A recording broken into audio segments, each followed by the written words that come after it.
A myth common to several cultures in the galaxy, Reapers were once imagined as space monsters that consumed entire stars.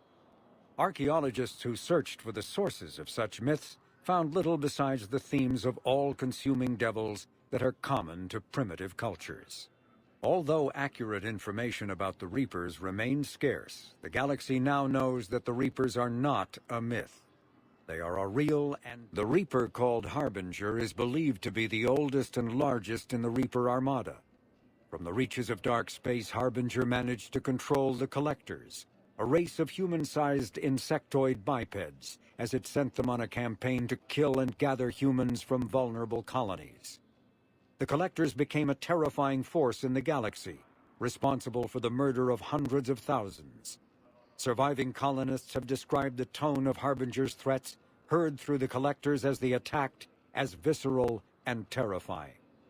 Alliance intelligence has tentatively identified Harbinger as one of the Reapers leading the attack on Earth.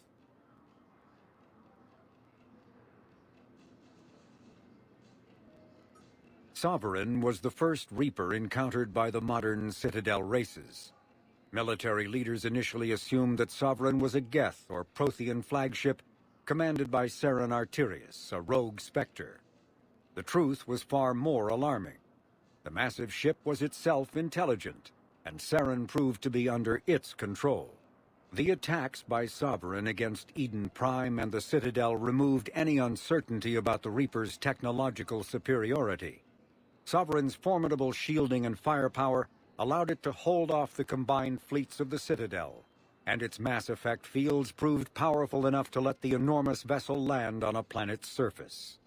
Sovereign's mission, to open a mass relay that would transport the other Reapers from dark space, proved its undoing. During the Battle of the Citadel, Sovereign linked its consciousness to Saren's. When Saren's death corrupted the signal and shut down Sovereign's shields, Sovereign's destruction soon followed.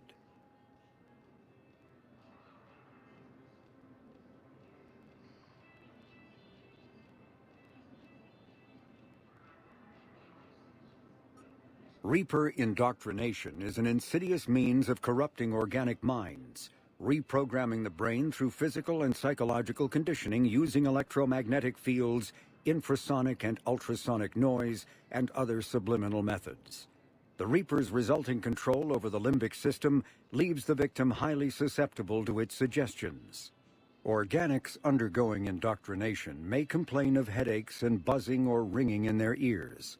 As time passes, they have feelings of being watched and hallucinations of ghostly presences. Ultimately, the Reaper gains the ability to use the victim's body to amplify its signals, manifesting as alien voices in the mind. Indoctrination can create perfect deep cover agents. A Reaper's suggestions can manipulate victims into betraying friends, trusting enemies, or viewing the Reaper itself with superstitious awe. Should a Reaper subvert a well-placed political or military leader, the resulting chaos can bring down nations. Long-term physical effects of the manipulation are unsustainable. Higher mental functioning decays, ultimately leaving the victim a gibbering animal. Rapid indoctrination is possible, but causes this decay in days or weeks. Slow, patient indoctrination allows the thrall to last for months or years.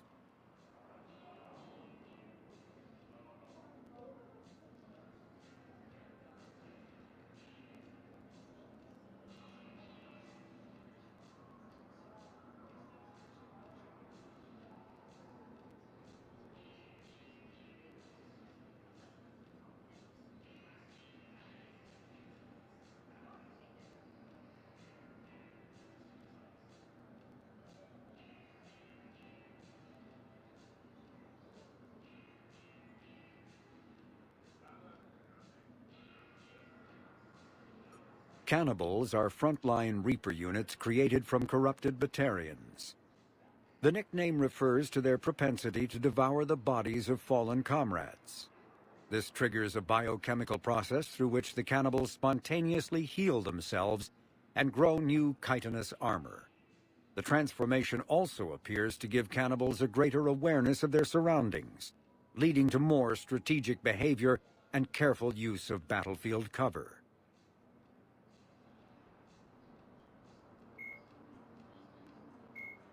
A myth common to several cultures in the galaxy, Reapers were once imagined as space monsters that consumed...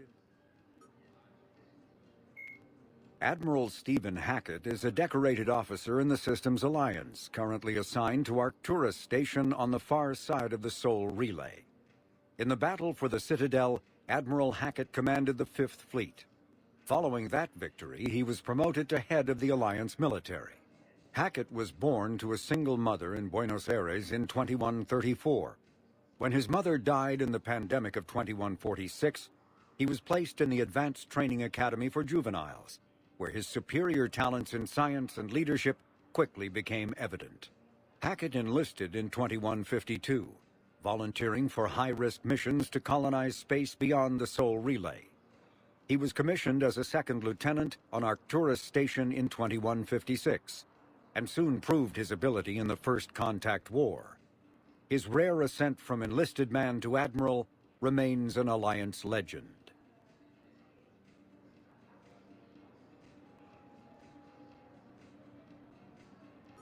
Admiral David Edward Anderson is a career military officer in the Systems Alliance Navy. Born in London in 2137, he later moved to Arcturus Station and became the first graduate of the Alliance's now renowned N7 Marine program. Anderson is one of the Alliance's most decorated Special Forces operatives and served with honor during the First Contact War. He was the original captain of the SSV Normandy before relinquishing command to his XO, Commander Shepard. After the Alliance victory in the Battle of the Citadel, Anderson was promoted to admiral and chosen to advise Citadel Counselor Donald Udina on military matters. Anderson later became embroiled in a Cerberus plot to abduct his friend Kaylee Sanders, but he foiled the abduction and returned to duty to prepare for the Reaper invasion.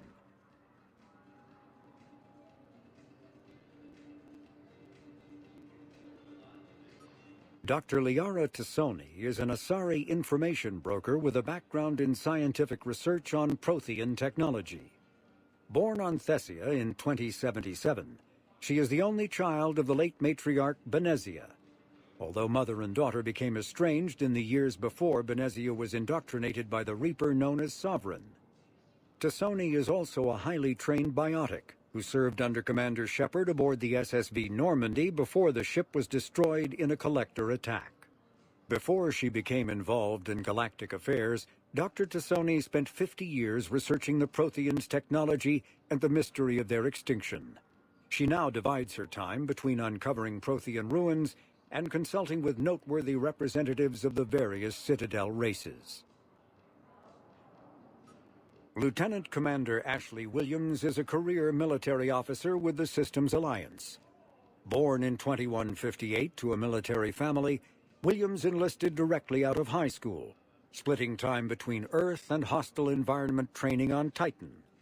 After earning numerous commendations early in her career, Williams became a platoon guide on Eden Prime, where she was the only member of her unit to survive the Geth attack. Williams then served as gunnery chief under Commander Shepard on the SSV Normandy and was promoted to lieutenant commander after the Battle of the Citadel. More recently, an Alliance tribunal called on Williams to testify about her experience with the Reapers. Flight Lieutenant Jeff "Joker" Moreau is a respected pilot with the Alliance Navy. Born and raised on Arcturus Station, he is widely considered to be the best helmsman in the Systems Alliance. Moreau enlisted with the Navy directly out of school and quickly gained the respect of his superiors. He served as pilot of both the Normandy SR-1 and its successor, the SR-2, and was at their respective helms during the Battle of the Citadel and the assault on the collectors. Moreau suffers from Vrolik syndrome, a rare debilitating disorder also known as brittle bone disease.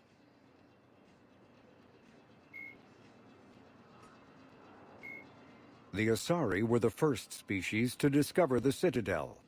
When the Solarians arrived, it was the Asari who proposed the establishment of the Citadel Council to maintain peace throughout the galaxy. Since then, the Asari have served as the mediators and centrists of the Council. An all-female race, the Asari reproduce through a form of parthenogenesis. Each Asari can attune her nervous system to that of another individual of any gender and of any species to reproduce. This capability has led to unseemly and inaccurate rumors about Asari promiscuity. Asari can live for over 1,000 years, passing through 3 stages of life. In the maiden stage, they wander restlessly, seeking new knowledge and experience. When the matron stage begins, they meld with interesting partners to produce their offspring. This ends when they reach the matriarch stage, where they assume the roles of leaders and counselors.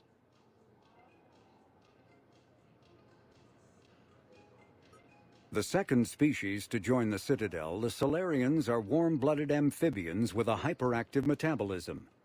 Solarians think fast, talk fast, and move fast. To Solarians, other species seem sluggish and dull-witted. Unfortunately, their metabolic speed leaves them with a relatively short lifespan.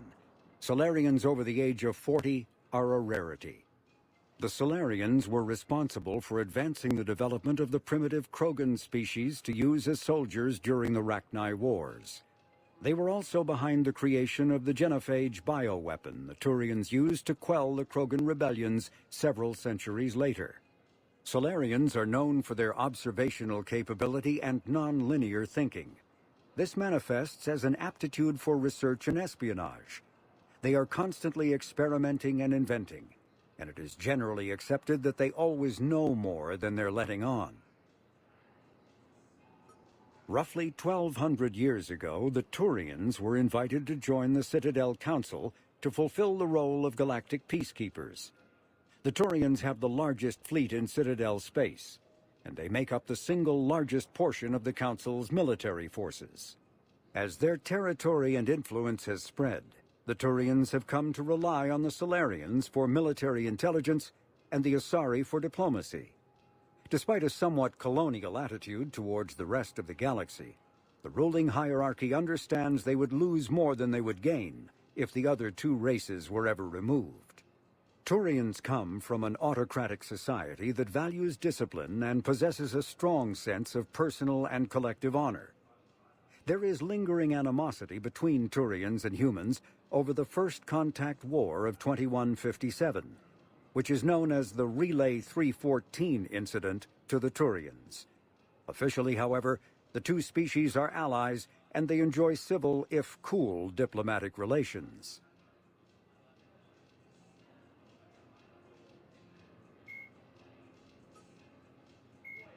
Cerberus built the Normandy SR-2 as a second-generation version of the Alliance frigate SSV Normandy after the Collectors destroyed the original.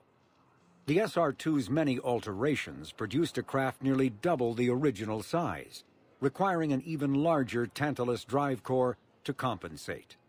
Its state-of-the-art Kodiak shuttle can make landings the original Normandy could not attempt. The Enhanced Defense Intelligence, an AI known colloquially as EDI, coordinates many of the ship's combat functions, assisting and even supplanting human piloting. The Alliance has recently appropriated and refurbished the SR-2. In addition to tight beam communicators, the Quantum Entanglement Communicator, QEC, provides instantaneous contact with Alliance command.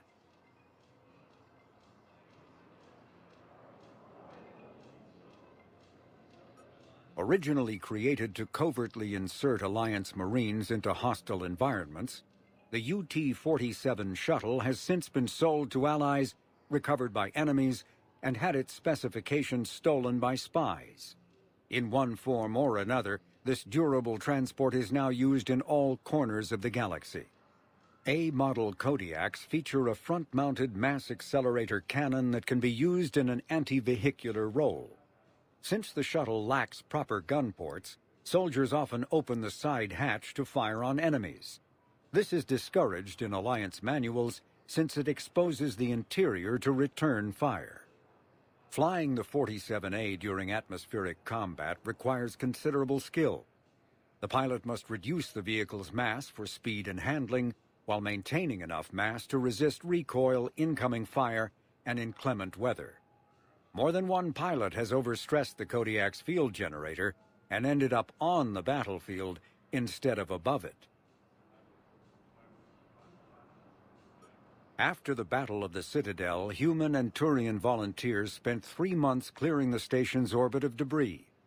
During the cleanup, the Turians secretly salvaged Sovereign's powerful main gun, along with much of the weapon's Element Zero core. 11 months later, the Turians introduced the Thanix, a scaled-down version of the weapon. The Thanix's core is a liquid alloy of iron, uranium, and tungsten, suspended in an electromagnetic field powered by Element Zero. The molten metal, accelerated to a significant fraction of the speed of light, solidifies into a projectile as it is fired, hitting targets with enough force to pierce any known shield or armor. The gun can fire reliably every 5 seconds. The weapon's relatively small size allows it to be mounted on most fighters or frigates. It is now widely used by the Alliance military and is the primary weapon on the refurbished Normandy SR-2.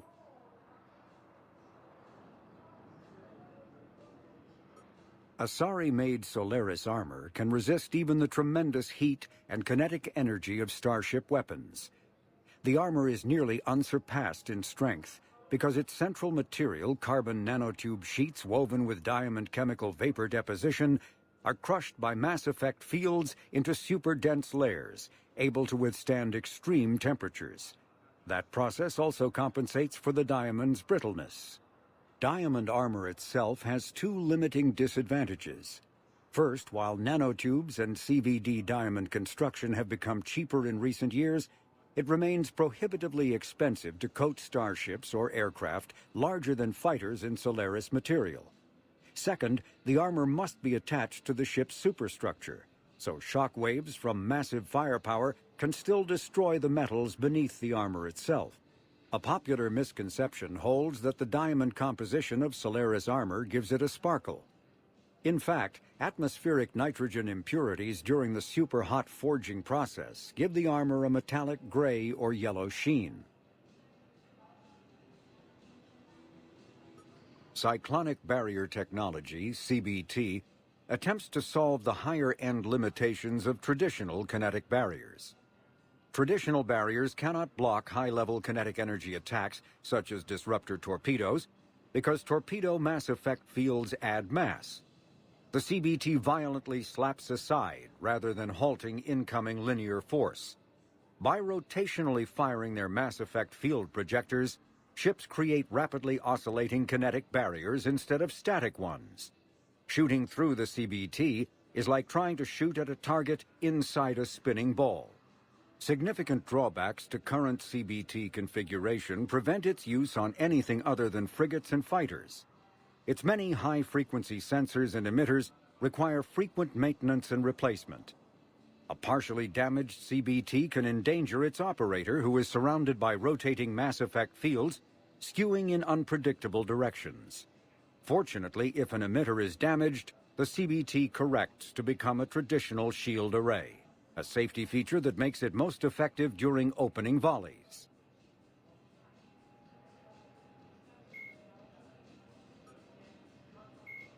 "50,000 years ago, the Protheans were the only spacefaring species in the galaxy. They vanished in a swift galactic extinction. Only the legacy of their empire remains. They are believed to have built the mass relays and the Citadel, which have allowed numerous species to explore and expand throughout the galaxy. Prothean ruins are found on worlds across the galaxy. While surprisingly intact for their age, functioning examples of Prothean paleotechnology are rare. Time and generations of looters have picked their dead cities and derelict stations clean. Some believe the Protheans meddled in the evolution of younger races. The Hanar homeworld of Kaje, for example, shows clear evidence of former Prothean occupation. The presence of a former Prothean observation post on Mars has caused a rebirth of interventionary evolutionists among humans. These individuals believe the god myths of ancient civilizations are misremembered encounters with aliens.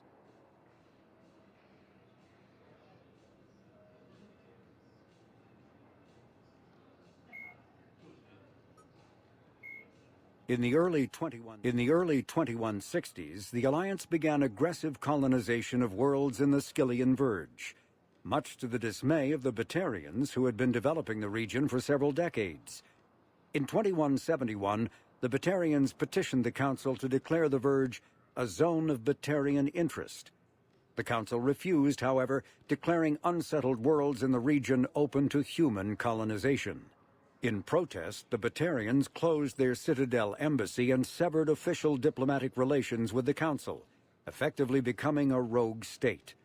They instigated a proxy war in the Verge by funneling money and weapons to criminal organizations, urging them to strike at human colonies. Hostilities peaked with the Skyllian Blitz of 2176, an attack on the human capital of Elysium by Batarian-funded pirates and slavers. In 2178, the Alliance retaliated with a crushing assault on the moon of Torfan, long used as a staging base by Batarian-backed criminals. In the aftermath, the Batarians retreated into their own systems and are now rarely seen in Citadel space.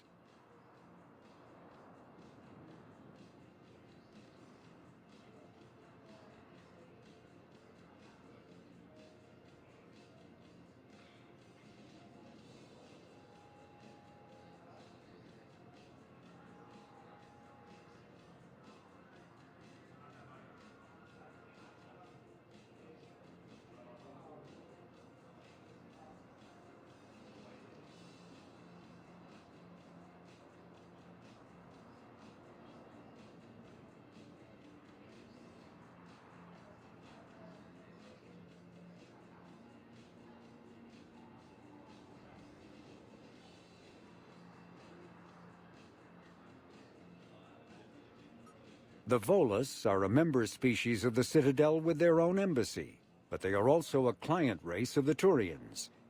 Centuries ago, they were voluntarily absorbed into the hierarchy, effectively trading their mercantile prowess for Turian military protection.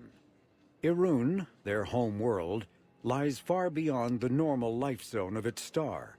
However, the world has a high-pressure greenhouse atmosphere that traps enough heat to support an ammonia-based biochemistry. As a result, the Volus must wear pressure suits and breathers when dealing with other species, as conventional nitrogen-oxygen air mixtures are poisonous to them, and in the low-pressure atmospheres tolerable to most species, their flesh will actually split open. Volus culture is tribal, bartering lands and even people to gain status. This culture of exchange inclines them to economic pursuits. It was the Volus who authorized the Unified Banking Act, and they continue to monitor and balance the Citadel economy. The Geth are a humanoid race of networked AIs. They were created by the Quarians 300 years ago as tools of labor and war.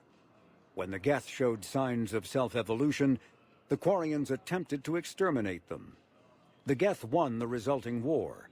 This example has led to legal, systematic repression of artificial intelligences in galactic society. The Geth possess a unique distributed intelligence. An individual has rudimentary animal instincts, but as their numbers and proximity increase, the apparent intelligence of each individual improves. In groups, they can reason, analyze situations, and use tactics as well as any organic race. Geth space is located at the trailing end of the Perseus Arm, beyond the lawless Terminus systems. The Perseus Veil, an obscuring dark nebula of opaque gas and dust, lies between their space and the Terminus systems. 2 centuries ago, the Hanar helped 375,000 members of the Drell race migrate to the Hanar homeworld Kage to escape the environmental extermination that had claimed the remaining 11 billion Drell. Nearly all Drell demonstrate tremendous loyalty to their famously reclusive saviors. The intimacy of their relationship, expressed in a formal socio-political alliance called the Compact, also results in extremely close personal relations, in which some Drell actually learn Hanar soul names. While most Drell reside on Kaje, some assist Hanar off-world as envoys, researchers, co-investors, wayfarers, assassins, or otherwise, eager to help their saviors. For a century, galactic wisdom has held that behind any high-ranking Hanar hides a resourceful and fanatically devoted Drell. The omnivorous reptilian Drell possess an average lifespan of 85 galactic standard years. Having evolved on an arid planet, Drell face serious illness on the Hanar homeworld, especially Kepral's syndrome, a fatal bacterial lung disease. Driven from their home system by the Geth nearly 3 centuries ago, most Quarians now live aboard the Migrant Fleet, a flotilla of 50,000 vessels ranging in size from passenger shuttles to mobile space stations. Home to 17 million Quarians, the flotilla understandably has scarce resources. Because of this, each Quarian must go on a rite of passage known as the pilgrimage when they come of age. They leave the fleet and only return once they have found something of value they can bring back to their people. Other species tend to look down on the Quarians for creating the Geth and for the negative impact their fleet has when it enters a system.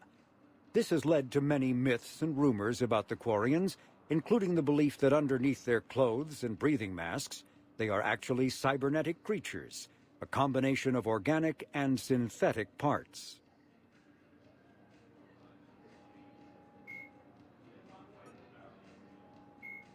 In recent years, the pro-human syndicate known as Cerberus has seen its influence grow galaxy-wide. The largely untraceable organization now includes private intelligence agencies, biotics laboratories, research facilities, and the lucrative corporations that provide a front for it all. Cerberus's charismatic leader, known only as the Elusive Man, drives the organization's philosophy and interests. The level of secrecy he maintains puts professional intelligence agencies to shame. As Cerberus grows, so too does public distrust of the organization. Some commentators have remarked that Cerberus is not so much pro-human as it is anti-alien. Others question the blind loyalty of its employees.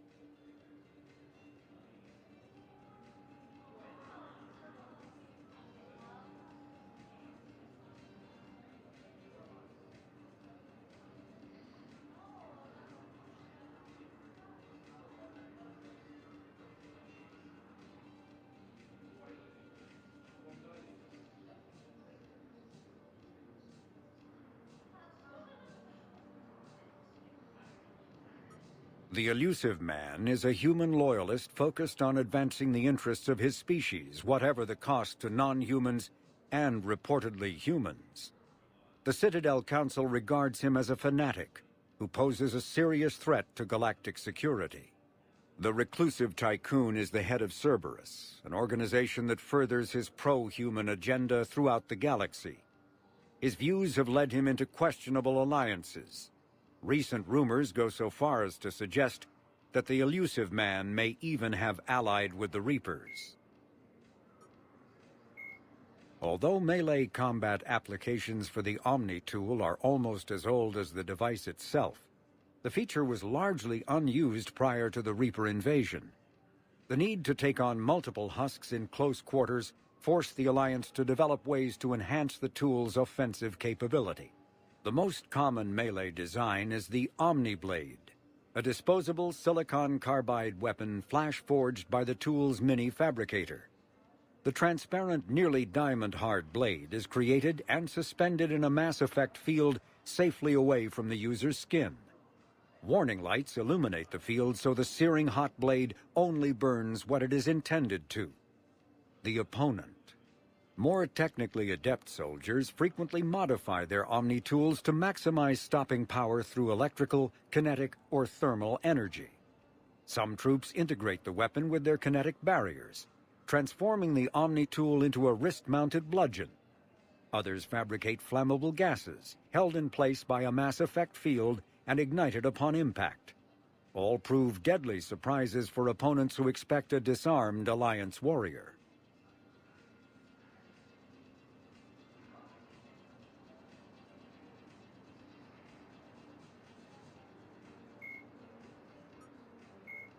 Biotics is the ability of rare individuals to manipulate dark energy and create mass effect fields through the use of electrical impulses from the brain.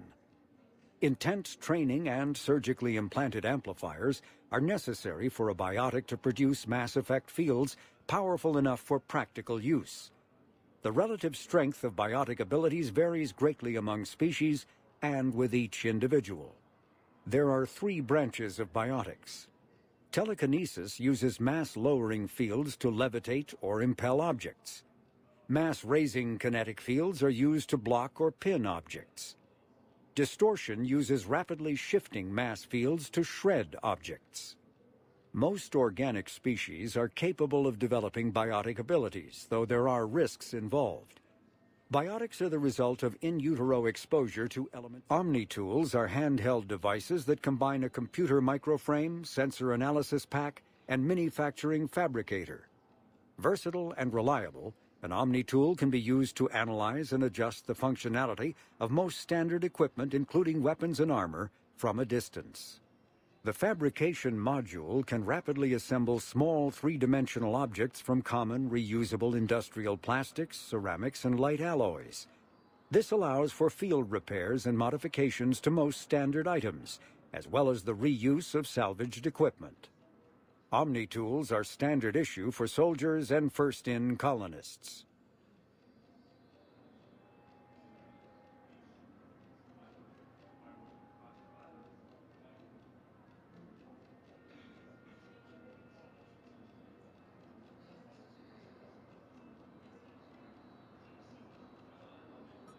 When subjected to an electrical current, the rare material dubbed Element Zero, or EZO, emits a dark energy field that raises or lowers the mass of all objects within it. This mass effect is used in countless ways, from generating artificial gravity to manufacturing high-strength construction materials. It is most prominently used to enable faster-than-light space travel.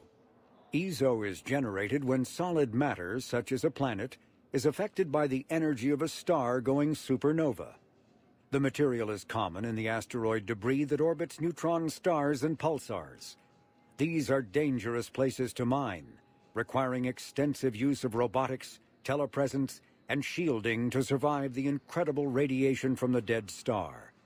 Only a few major corporations can afford the setup costs required to work these primary sources. Humanity discovered refined Element Zero at the Prothean Research Station on Mars, allowing them to create mass effect fields and develop FTL travel.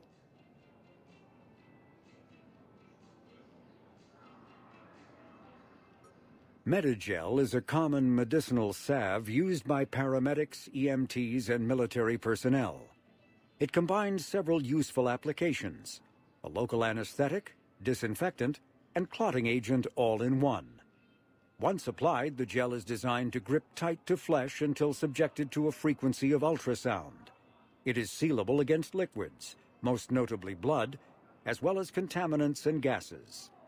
The gel is a genetically engineered bioplasm created by the CERTA Foundation, a medical technology megacorp based on Earth. Technically, Medigel violates council laws against genetic engineering, but so far it has proved far too useful to ban. Element Zero can increase or decrease the mass of a volume of space-time when subjected to an electrical current. With a positive current, mass is increased. With a negative current, mass is decreased. The stronger the current, the greater the magnitude of the dark energy mass effect. In space, low-mass fields allow FTL travel and inexpensive surface-to-orbit transit. High-mass fields create artificial gravity and push space debris away from vessels. In manufacturing, low-mass fields permit the creation of evenly blended alloys, while high-mass compaction creates dense, sturdy construction materials. The military makes extensive use of mobility-enhancing technologies, with mass effect utilizing fighting vehicles standard frontline issue in most military forces. Mass effect fields are also essential in the creation of kinetic barriers or shields to protect against enemy fire. Once believed to be of Prothean origin, mass relays were in fact created by the Reapers, using technology far beyond that of other living species. The enormous structures, scattered throughout the stars, create corridors of virtually mass-free space. This allows instantaneous transit between locations normally separated by years or even centuries, using conventional FTL drives. Primary mass relays can propel ships thousands of light years. The flight path, however, is fixed to a single relay elsewhere in the galaxy. By contrast, secondary relays, while only capable of propelling ships a few hundred light years, can reach any other relay within their limited range. Many primary relays lie dormant, their destinations not yet known. These relays are often left inactive on purpose, as established civilizations are unwilling to blindly open a passage that might connect them to a new hostile species. The Reapers do not share the same concern, and freely use the dormant relays.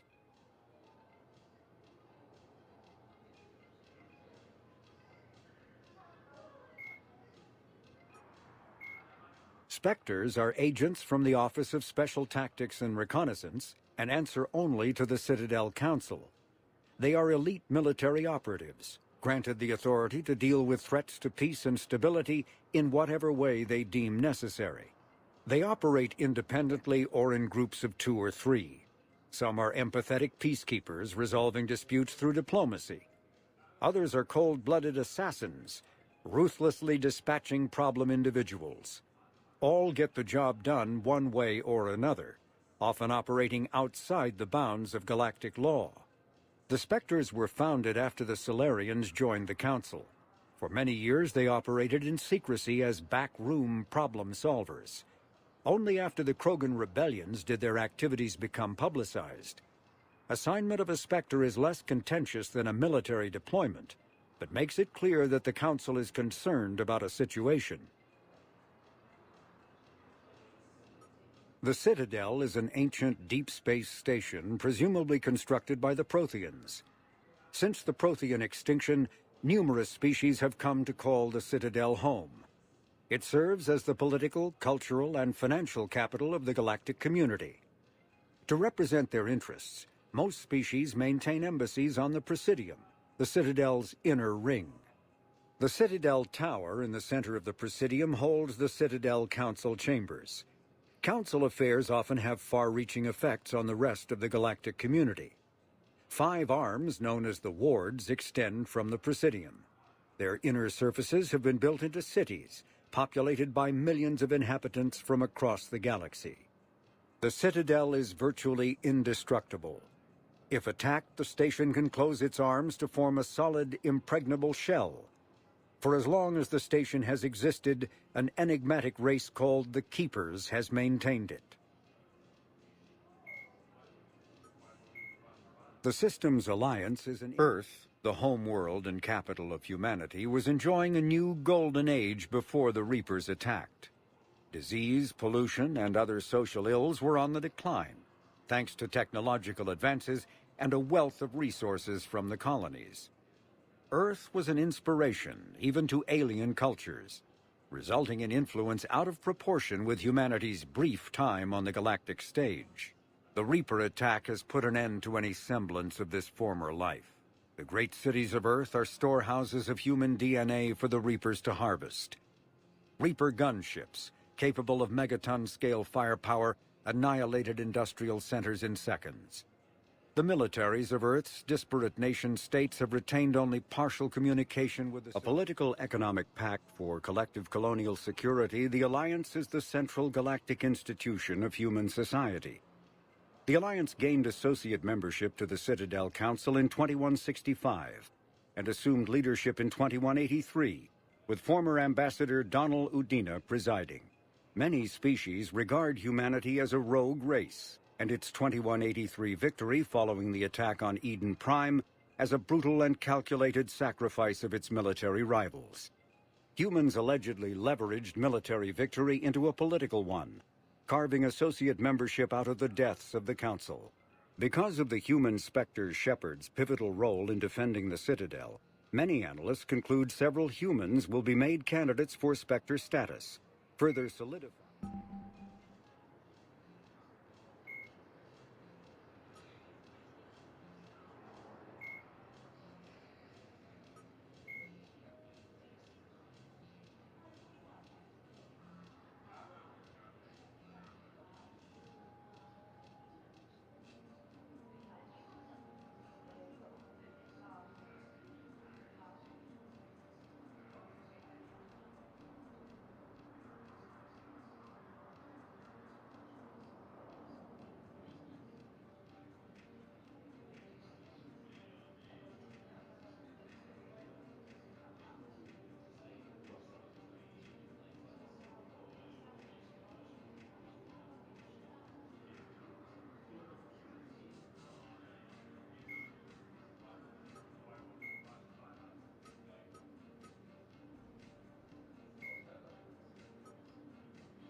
So, you're just silent behind enemy lines until the war is over.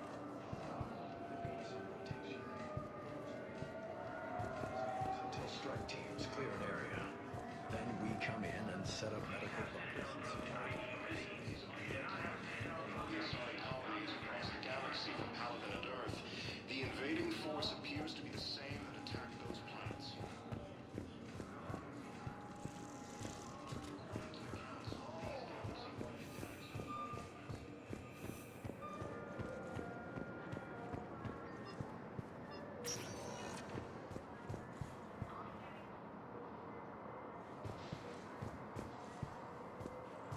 Welcome, Commander Shepard.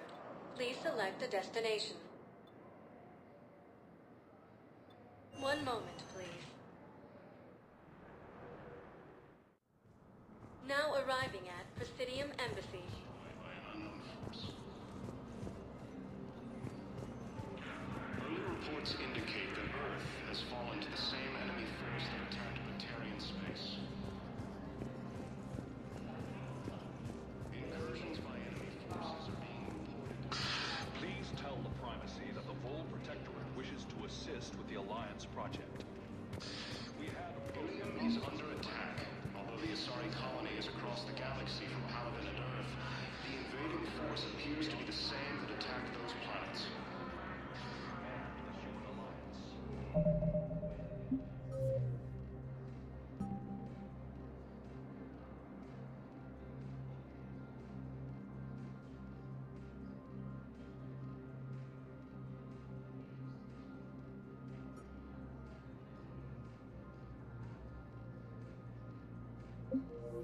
According to the Council, these galaxy-wide attacks are part of a massive and organized invasion plan.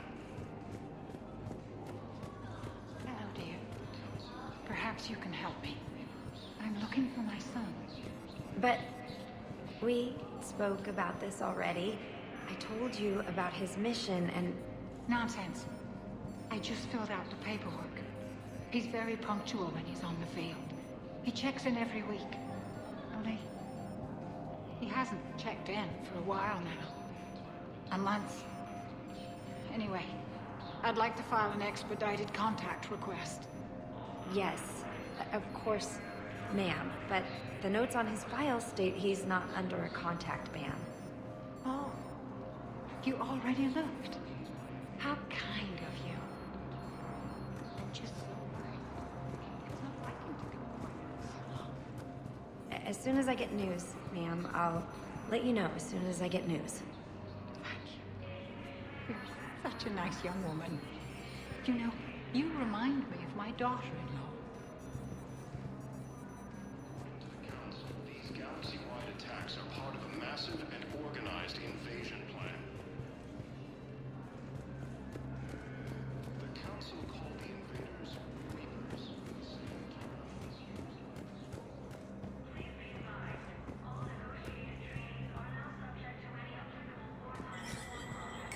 There is no anti-humanity conspiracy here, Ms. Al-Jalani. The Council's simply not granting interviews at this time. My viewers are going to know that CSEC and the Council are denying them access. Listen, lady, you think I like playing gatekeeper between the paparazzi and the politicians? I don't have time to babysit them, and I'm not here to hold your hand. Well, I'm camping out until I'm granted an audience. Fine. I hope you brought a sleeping bag.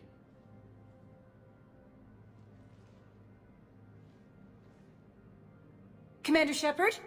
Commander, humanity has questions. Damn press. See, you're keeping the peace. Yeah, I feel like a glorified doorman.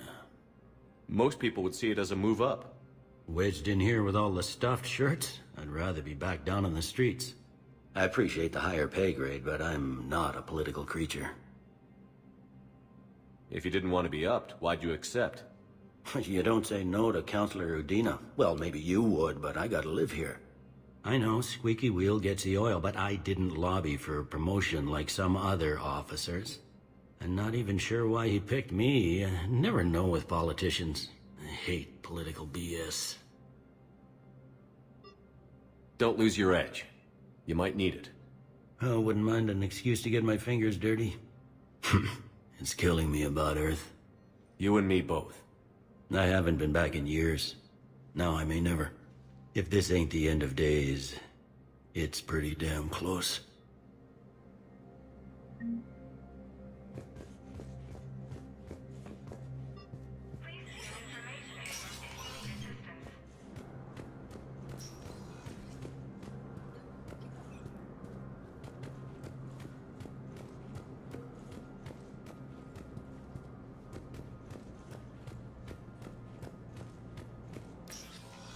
Commander, Counselor Udina said you'd be coming.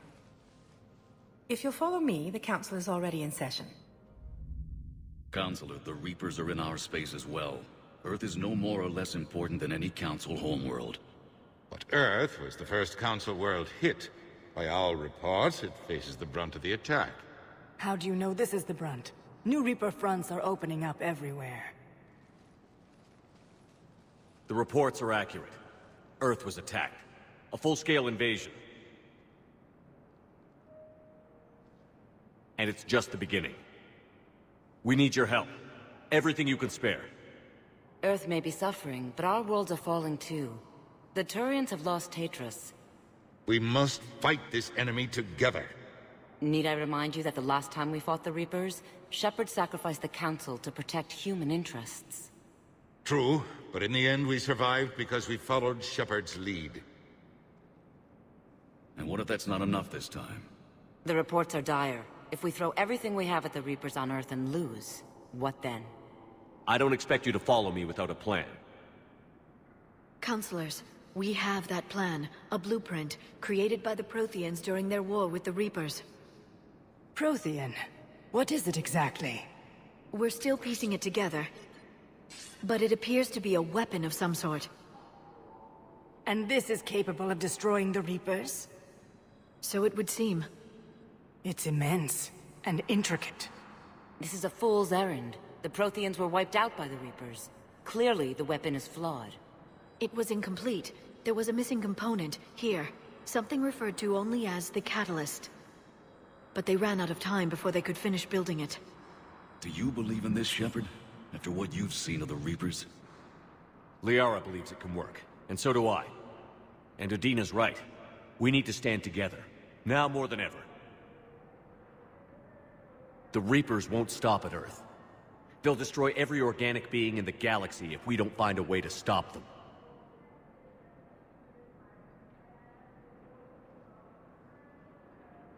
The Council cannot give Earth the military support it needs. Our own planets must come first.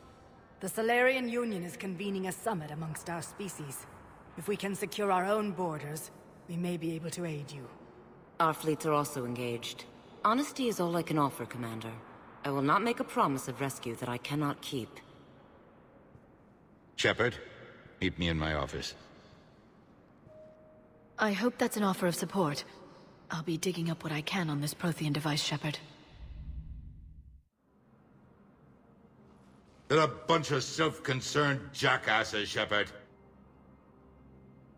We may have a spot on the Council, but humanity will always be considered second-rate.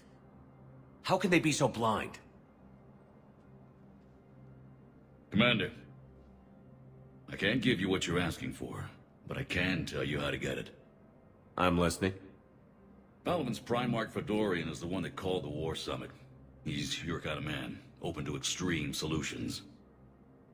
Trouble is, he didn't get out of Palaven's system when the Reapers attacked.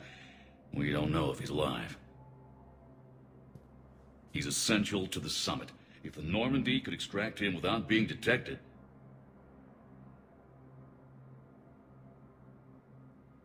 You want me to rescue his ass in the hopes he considers helping Earth? Put bluntly, yes.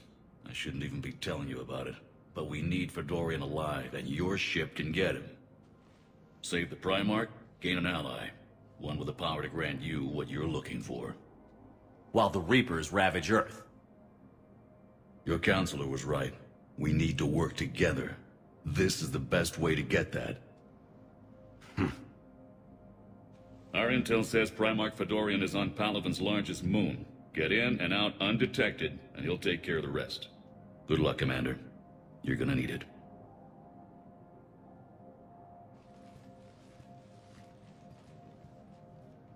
There is one other thing. The Council has agreed to reinstate your Spectre status. And there are certain resources that will be made available to you. Good luck. Well, that went well. It's a start. I'll talk to the others in the meantime. See if we can support this summit. Move things along. Thanks.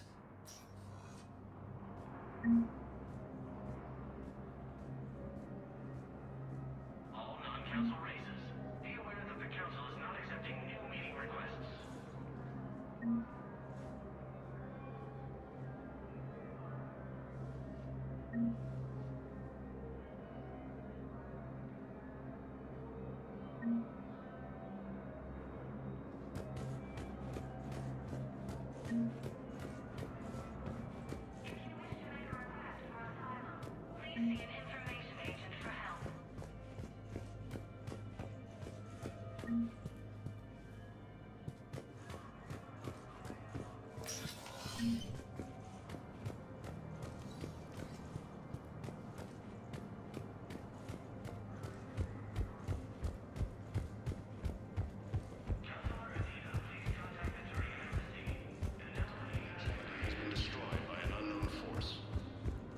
Commander Shepard!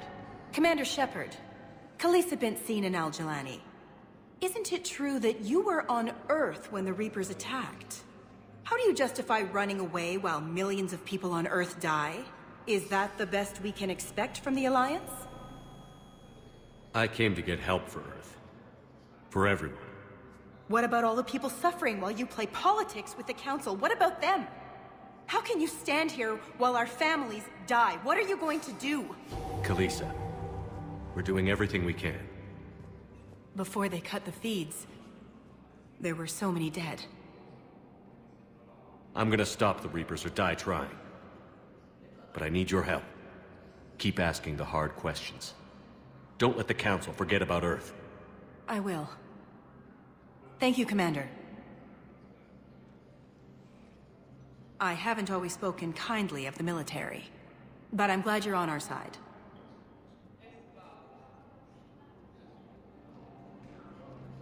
Early reports indicate that Earth has fallen to the same enemy force that attacked Batarian space.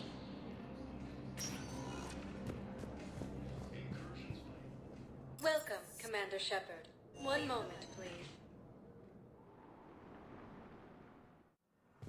Now arriving at Huerta Memorial Hospital.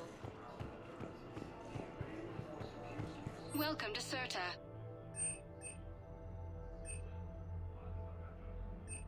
Certa is a non-profit organization dedicated to the medical needs of all sapient life.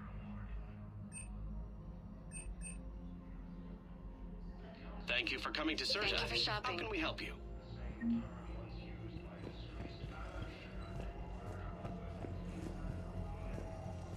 So, the nurse tells me you've refused to bathe and you only want to talk to another Asari. Yes. Can I have a gun? I'm sorry, no. Maybe I could be transferred to another hospital then. Someplace unsecured. I could have a gun then, right? And no humans. And wherever you transfer me, it shouldn't have humans. The humans are our allies. You don't trust them? No, it's not that. How are my eyes? What color are they right now? Maybe you could tell me what happened.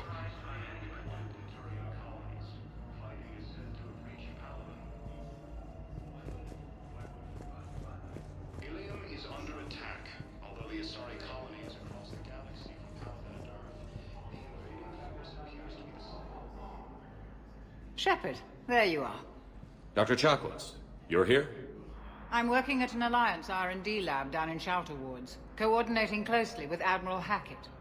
I heard you escaped Earth in the Normandy, and that someone was critically injured. I came as fast as I could. We had a run-in with the Cerberus synthetic on Mars. Ashley took the worst of it. How's she doing? Very well, all things considered.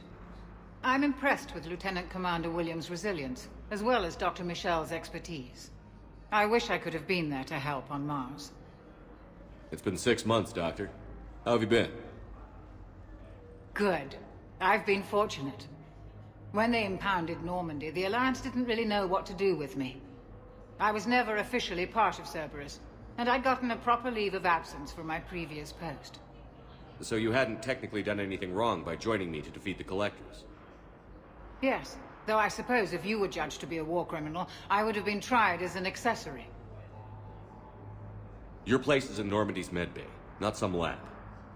I couldn't agree more. You say the word, and I'm with you. The Normandy wouldn't be the same without you, Doctor. Get your things. Docking Bay D-24. Yes, Commander. And thank you. Don't thank me so soon. Remember, Joker is still aboard. And I'd be surprised if he's been remembering his medication.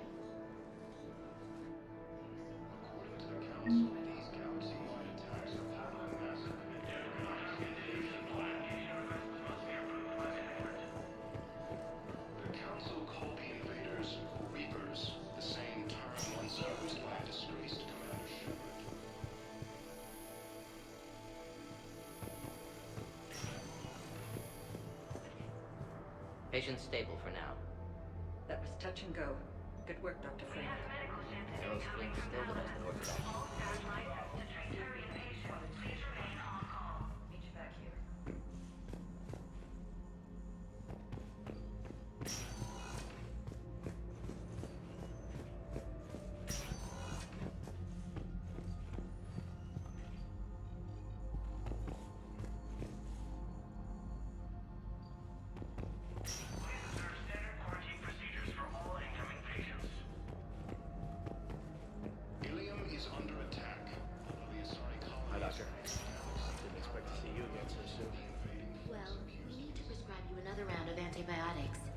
For when I ship out? I have some bad news. Your squad applied the Medigel correctly, but infection had already set in by the time they found you. I'm sorry. I'm afraid we have to remove your leg below the knee. What? But... I don't understand. It doesn't even hurt. It would if we took you off the painkillers, Lieutenant.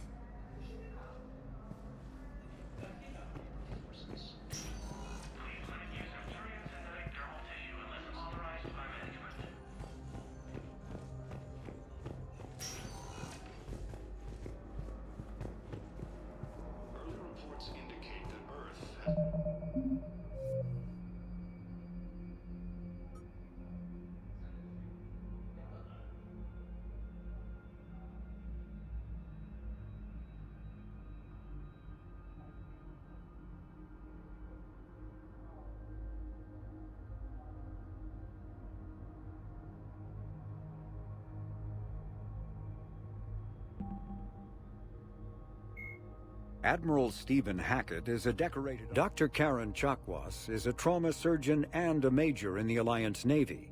She served on the SSV Normandy under both Captain Anderson and Commander Shepard, and was aboard the ship when it was destroyed by the Collectors. She later quit the Alliance in order to rejoin Shepard on the Cerberus-built Normandy SR-2.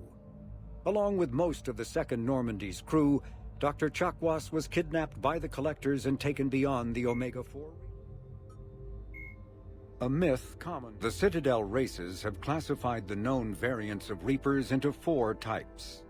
Capital ships are Sovereign-class Reapers 2 kilometers in length. They typically target the dreadnoughts, defense installations, and industrial cities of organic civilizations. Experts believe the Reapers harvest a single species of organics during each cycle of extinction to create these massive ships. Some capital ships are capable of launching small drones equivalent to fighters. Destroyers are 160 meters long and, in astounding numbers, make up the bulk of the Reaper fleet. They engage cruisers and other smaller ships, as well as communications posts and enemy command centers. Research suggests destroyers are created from those species that are not harvested to make capital ships. Troop transports carry husks to unconquered planets and bring victims of the harvest to Reaper processing centers. They vary in length from...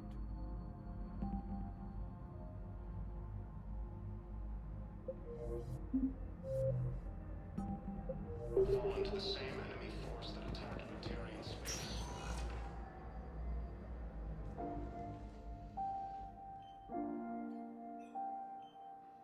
You got pretty banged up there, Williams. Had me worried. I just wanted to check in on you. See how you're doing. You hang in there, all right? I need you up and reporting for duty ASAP. You hear me, soldier? You need anything, Doc, let me know. Okay. I better get back to it.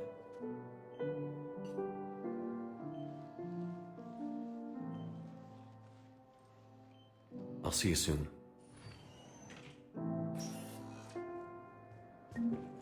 Incursions by enemy forces are being reported in Turian colonies. Incoming from Paladin. All staff licensed to treat Turian patients. Please remain on call. Although the Asari colony is across the galaxy from Paladin and Earth, the invading force appears to be the same that attacked those planets. Welcome, Commander Shepard. Please select... One moment, please. Now arriving at Docking Bay D-24.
Liara, can I help you? I've been forwarding the Turian Counselor information on the Prothean device. It can't be built without Council support, but he's not budging until their Primarch is safe. I know. Are you all right? I didn't get what you'd call a good night's rest. There's more to it than that, isn't there? What's really bothering you? When the Reapers hit, I could hear people screaming in the streets below me. We left a lot of them behind. There's no way for you to save them all. But I know you're doing everything you can, and you'll get back there in time to help. I hope you're right. Don't blame yourself, Commander. Commander Shepard? I'm Specialist... Oh. I beg your pardon. I thought you were alone. I was just leaving. Commander Shepard, I'm Comm Specialist Samantha Traynor with Alliance R&D. I was part of the team retrofitting the Normandy after you turned it over to the Alliance. There weren't many of us aboard when the Reapers hit. Slow down, Specialist Trainer. You're doing fine. Thank you. I worked in a lab. I never thought I'd be serving on a ship. Why don't you tell me about the retrofits? The ship's in line with Alliance regs now, and it has new, top-of-the-line, quantum entanglement communicators. In fact, Admiral Anderson had intended to use the Normandy as his mobile command center. That's no longer an option. Yes, I heard he chose to stay and fight. In any event, I'm honored to serve under you, Commander. For as long as you need me, that is. They only sent me here to oversee the retrofits. Shepard, some of our systems require further testing, and Specialist Trainer has been extremely effective during installation. I would prefer that she remain. Got it, Edie. Oh, wait, since when does a virtual intelligence make requests? Edie's an AI, fully self-aware. Oh, I knew it. I knew Joker was lying. Jeff requested that I pretend to be a simple VI to protect myself. I apologize for the deception. Thanks, Edie, and I apologize for all those times I talked about how... attractive your voice was. Anyway, shall I give you a tour? I think you'll be impressed by the new upgrades. In the CIC, you'll find the galaxy map where you can set the Normandy's destination. You can also check your messages at your private terminal. The War Room houses a strategic command center for mission-specific intel and war analysis. The shuttle bay contains an armory where you can modify your equipment between missions. Finally, Liara has set up a lot of hardware down in the old XO office on Deck 3. I think she's claimed that room. And there you are. Still the same ship as before, it just flies Alliance colors now. Speaking of which, I believe Admiral Hackett would like to speak to you at the VidCom.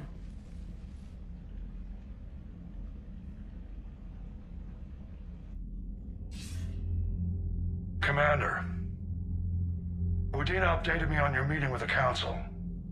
Sounds like they're running scared. We did present them with a lot of unknowns.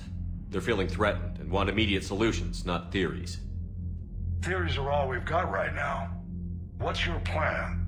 I'm trying to get the Turian Primarch for a summit meeting with the Asari and Solarians. I'll bypass the Council and appeal directly to their leadership. That's good, I like it. This is where we start laying the groundwork for our counterattack. Unfortunately, we don't have a whole lot to back it up right now.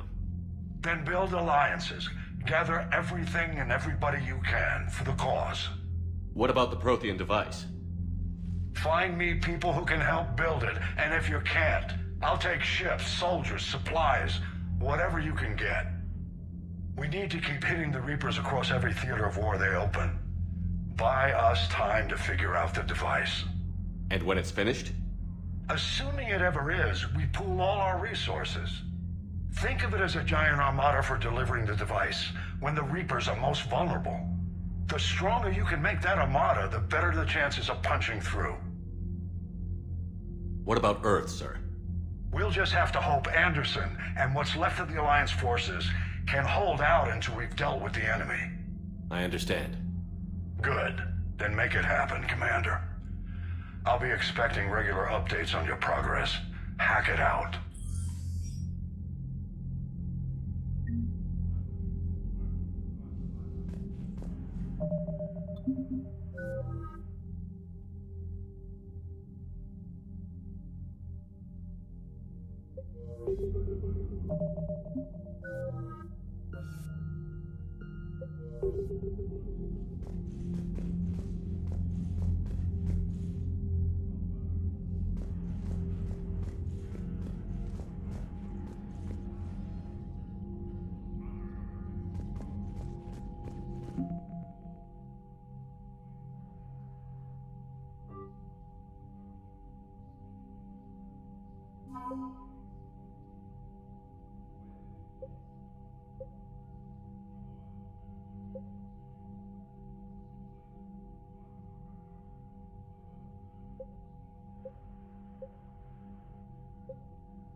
The council won't help. Come on, Sarah. If Thestia was lost and Earth hadn't been touched yet, you can be damn sure we'd be guarding our own borders.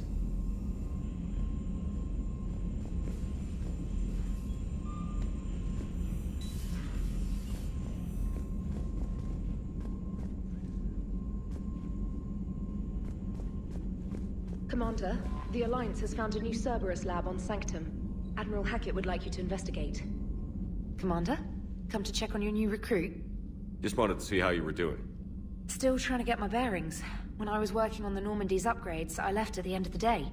I didn't even have a toothbrush or a change of clothing until I made some emergency purchases on the Citadel. Next time you need something, just ask. We're all in this together. Oh, it's no trouble, Commander. I'm sure you have larger concerns. We can put in a requisition order. My toothbrush is a Cision Pro Mark IV. It uses tiny Mass Effect fields to break up plaque and massage the gums. It costs 6,000 credits. Okay, yeah. You're on your own with that. In any event, I appreciate you giving me the chance to stay. Was there anything else? Where are you from originally? A colony in the Terminus systems, actually. Though I studied on Earth, at Oxford. My parents were from London. They loved Earth, but they wanted the freedom a colony life could offer. Even if that freedom has its share of danger. If I recall correctly, you grew up on Mindwar. Given what happened to Earth, I don't think we can count on anywhere being safe right now. Quite true, Commander. Carry on, Specialist.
For increased tactical control, bring up the power menu.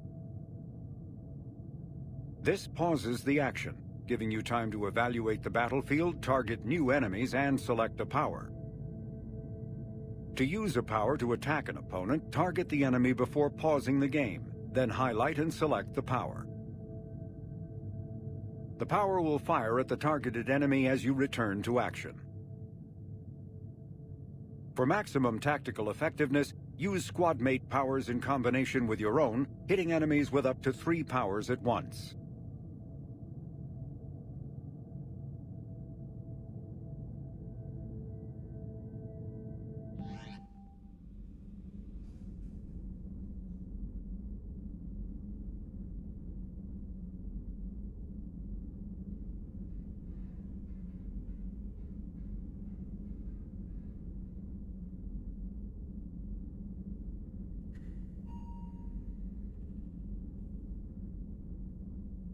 Issue orders to your squad mates by using the following keystrokes. Press Q or E to order a squad mate to attack, move to cover, or take a position. To order a squad mate to attack with a power, press Q or E while targeting an enemy. Z issues an order to both squad mates to open fire on the targeted enemy. And pressing C rallies the team to your position.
Hey, Commander. You know, I had my doubts about the Council. But after years of ignoring your warnings, they're finally willing to step up and tell you they just can't help. They're doing everything they can. Did they at least validate our parking? Well, let me know if you want me to get them on the channel and then hang up on them. You know, for old time's sake.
Commander? Everything okay down here, Doctor? The Alliance team cleaned up and restocked, but it's still my old medbay. Feels like home. Welcome back. Thank you.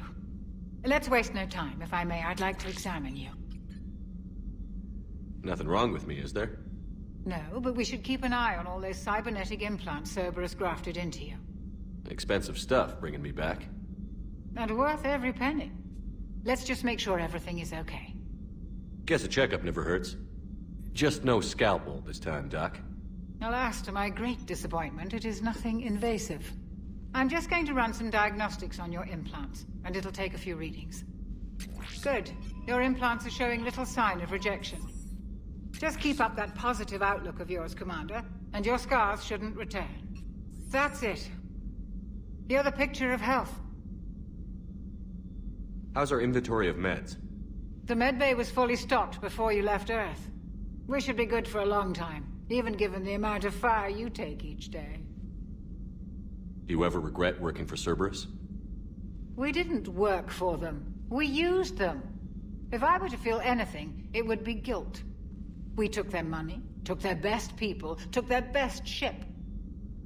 We used them to defeat the Collectors, and now we are using their resources against them. So no, I don't regret it one bit. You've never mentioned any of your family. None to speak of, really. I'm the last of a prestigious line of medical professionals. The Alliance is my spouse, and you're all my children. I'm blessed with many close friends. But with each Alliance vessel taken, I lose one or two. We need to end this war. I'll see you around, Doctor. Take care, Shepard.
Greetings, Commander Shepard.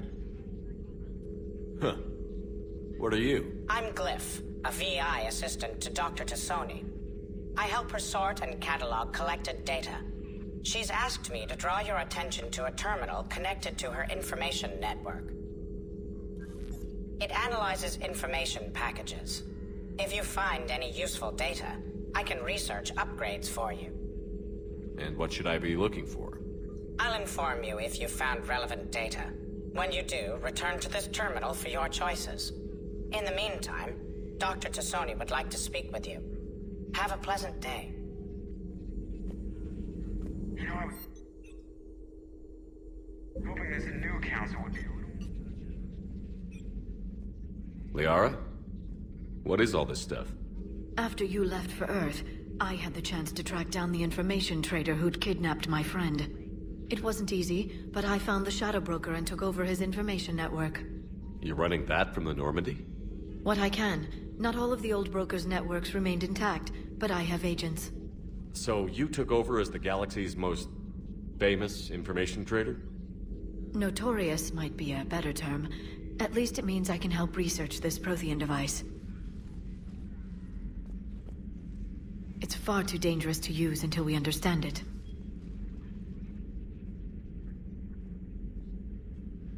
It'd be nice to know we're not kids playing around with a loaded gun. Absolutely. The damage it could cause if it backfired is unthinkable. People were finally starting to listen before the Reapers came. If we'd had a little more time, maybe Earth wouldn't. I'm sorry. I understand if you don't want to talk about it. The thought means a lot, Liara. Thanks. You're welcome. And since I didn't mention it before, it's good to be back, Shepard.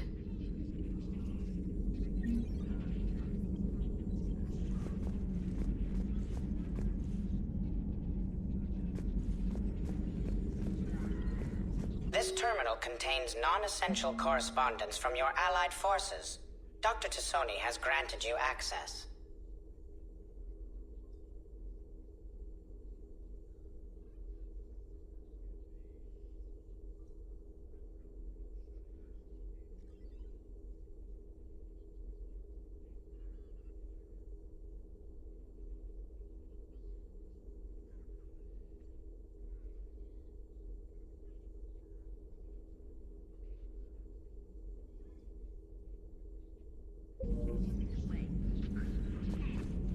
Please, enjoy your day.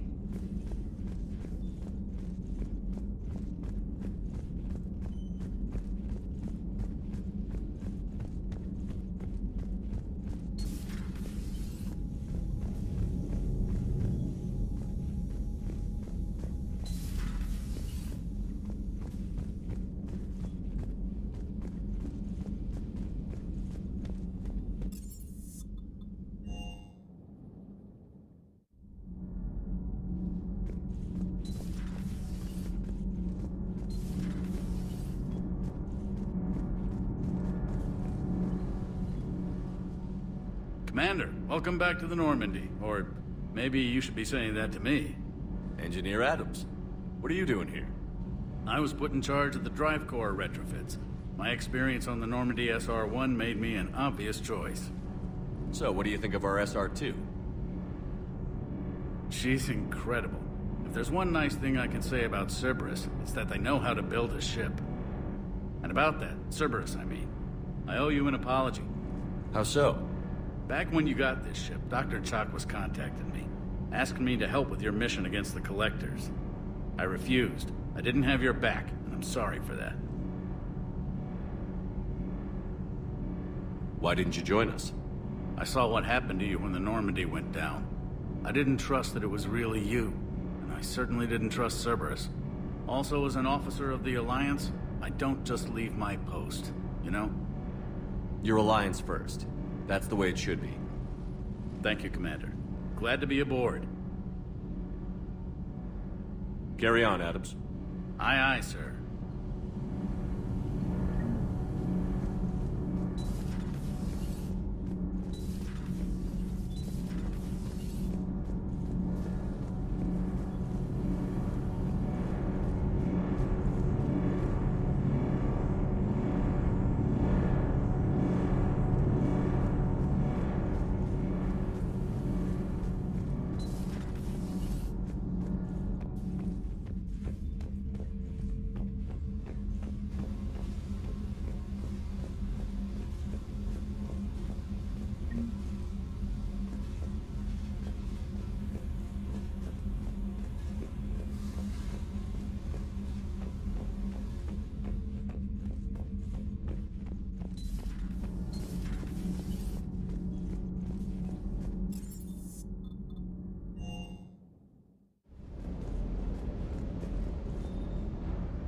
Lieutenant Steve Cortez, shuttle pilot. Got news about our supply chains, Commander. Nice to meet you, Lieutenant. What's going on? Sorry to just jump in, Commander. There's so much to be done, I get caught up in the tasks at hand. He's always like that. You need to chill out, Esteban. So you do care, Mr. Vega? Or is that the Cerveza talking again? So what's happening with our supply chains, Lieutenant? Alliance procurement chains are in chaos, but the Citadel's economy is still running. I can network to Citadel retailers. You can view inventory and make purchases right from this console. When I network to a new store, I'll let you know. It does cost more to coordinate delivery to the Normandy, so it's cheaper to buy supplies when you're there. So you're my shuttle pilot, but you're setting up procurement chains? I wasn't assigned as Normandy's pilot. Not much need for one on a dry dock ship. I was overseeing the retrofit of the cargo hold. I'm quite familiar with the operation and maintenance of the UT-47 Kodiak and the M44 Hammerhead. In my experience, it made sense for me to take over as shuttle pilot when we left Earth. Especially given Mr. Vega's love of mid-air collisions. To save the day, pendejo! I'm also responsible for logistics, making sure the armory and shuttle are properly stocked and maintained. How long have you been with the Alliance? About 10 years. I enlisted in First Fleet serving on the SSV Hawking, flying F-61 Tridents mostly. I love the Trident. It practically dances in low atmo. I spent as much time tinkering on my bird as flying her. Got a bit of a reputation. So, you can fly fighters and fix them? Yeah, and I got a knack for procurement too. They were grooming me for CAG, but my skill set made me more valuable commanding a flight deck. They assigned me to the Normandy retrofit team about 5 months ago to oversee all cargo bay modifications. Keep up the hard work, but don't kill yourself. Yes, Commander.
Hey, Shepard.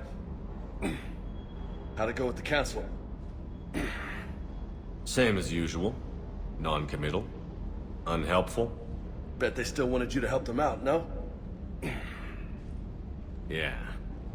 We're gonna rescue a Turian Primarch from Palaven. Sounds like fun. Never been to the Turian homeworld. You down here for a reason? Just came down to talk.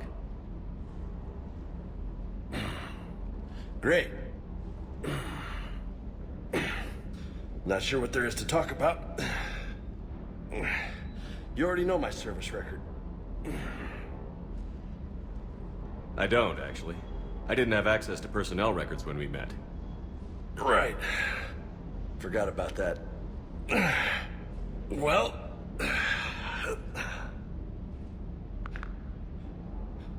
Think you can dance and talk at the same time?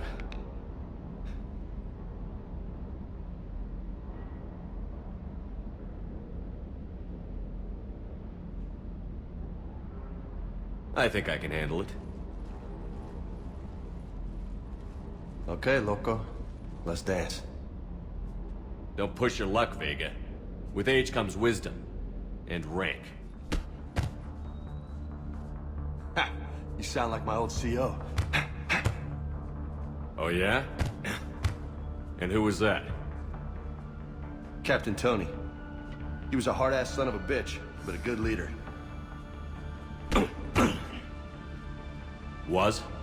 Died. with most of my squad, protecting a civilian colony from a collector attack. And the colony? It was either them, or the intel we had on the collectors. Intel we could have used to destroy them. I chose the intel. Sorry. That's a tough call.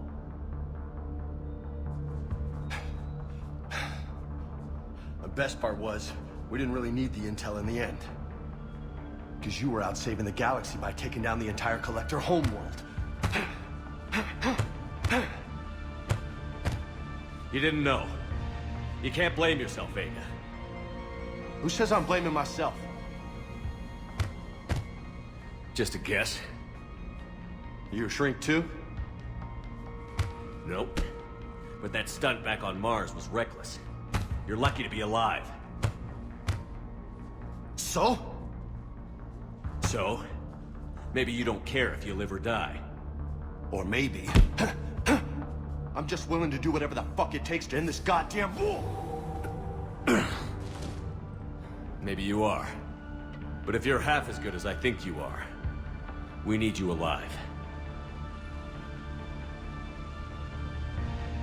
Thanks for the pep talk. Anytime. Hey, thanks for the dance, Loco.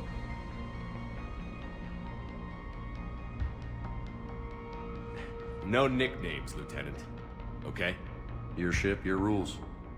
Your loss. Commander.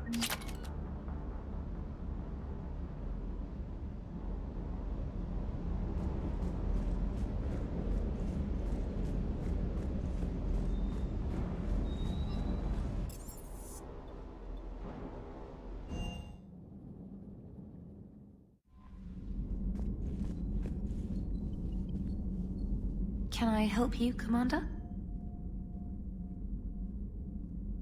You worked in Alliance R&D? Yes.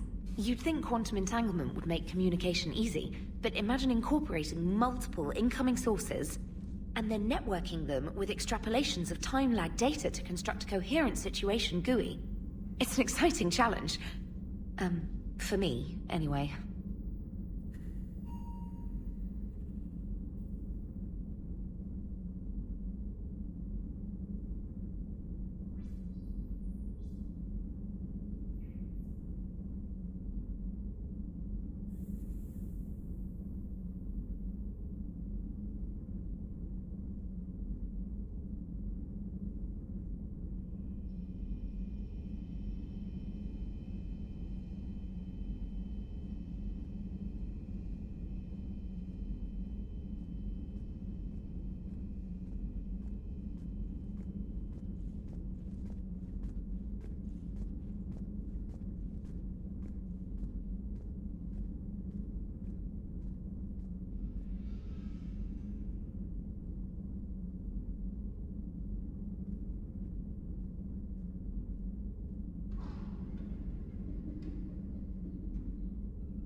Carry on, Specialist.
I found something.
Commander, I've got a hail from Admiral Hackett. Put him through, Lieutenant. Shepard, we've uncovered a secret Cerberus lab, function unknown. We sent in a recon team, but they were forced to pull out before they got very far. Any other intel?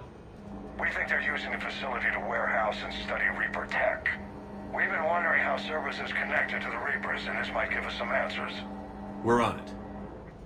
Find out what Cerberus is doing and get me any Reaper tech samples you can, Commander. Hack it out.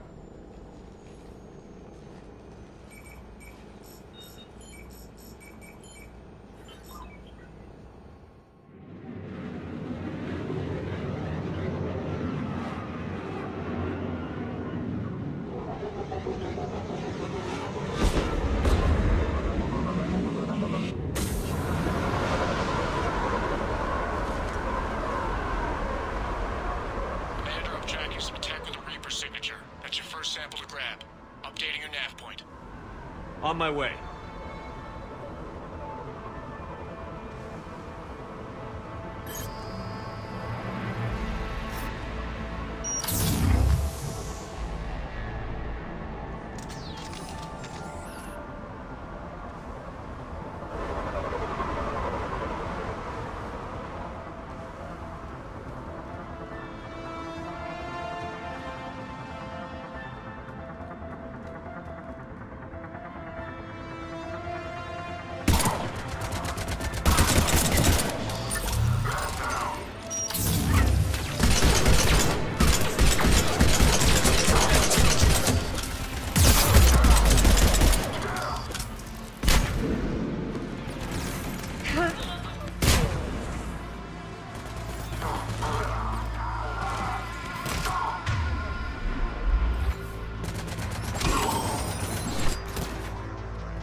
Well, that's weird looking. Guess we found it. Got the sample. Roger that. Meet you at the landing pad.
Will only lead to Metagel advances for Hannah.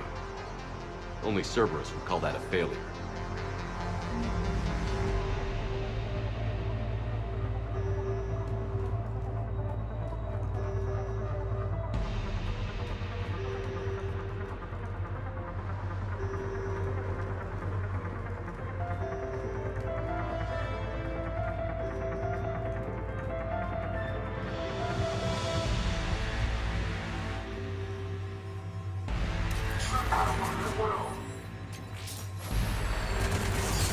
It appears to be Reaper tech, but the signature is new to me.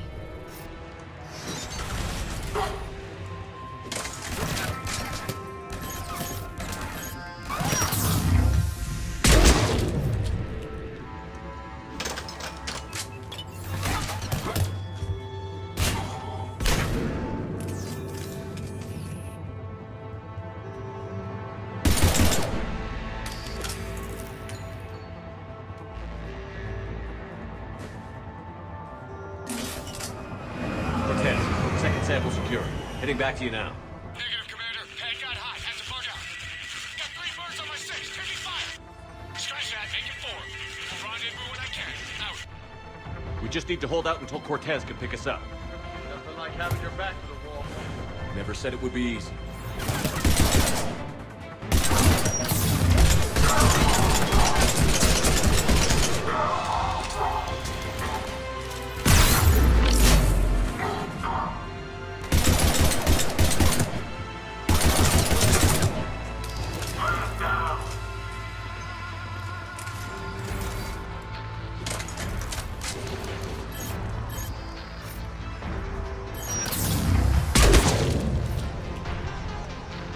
Stay focused. This isn't over yet. I can do this all day.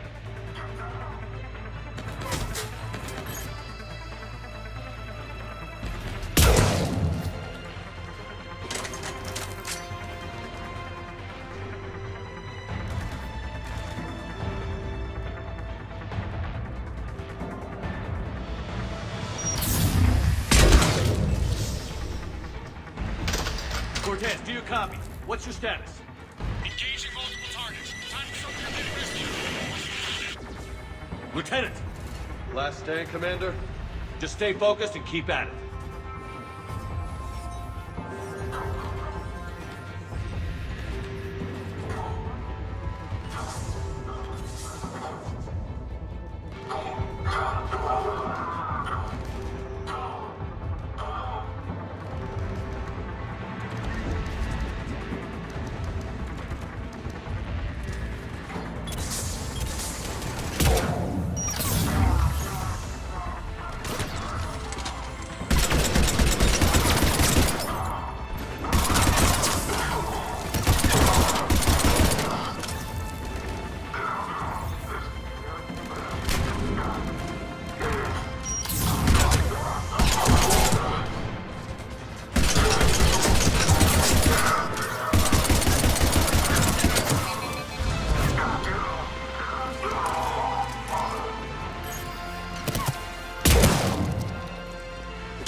Cortez, do you copy?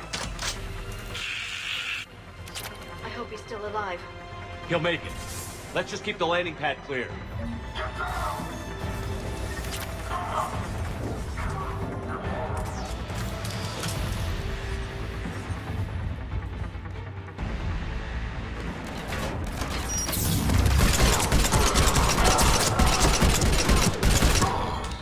Commander, had to go dark side to shake 'em. Coming in hot. Be ready. We're ready for extraction as soon as you can get here.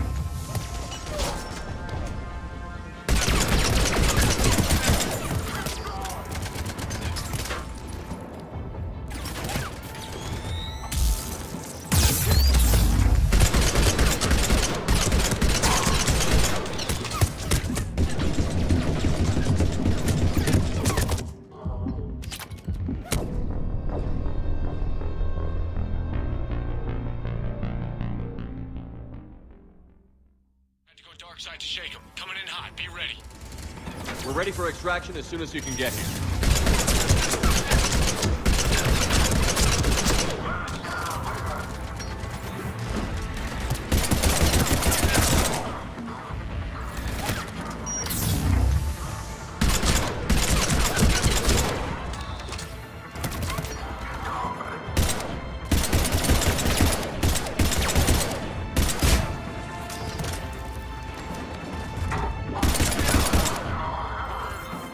We're at the extraction point. Ready for pickup. Almost there.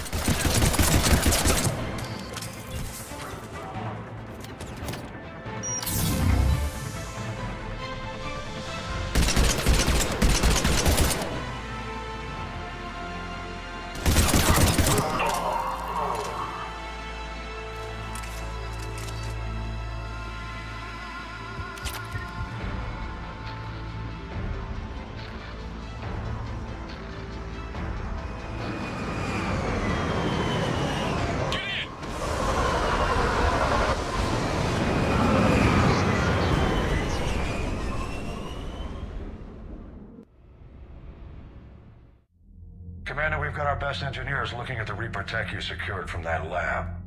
What was Cerberus doing with it? We don't know yet, but whatever Cerberus is up to, it can't be good. Even if we can't determine its purpose, we've disrupted their experiments. I doubt they'll just close up shop. Agreed. We'll keep sending strikes against the facility. Good work, Commander.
There was a war on. I'll know soon enough. All those refugees have to go somewhere.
Hey again. What's up?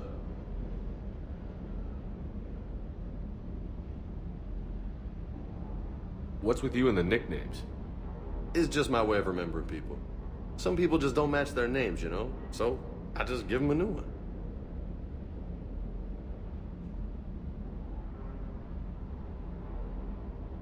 You had a hard time leaving Earth.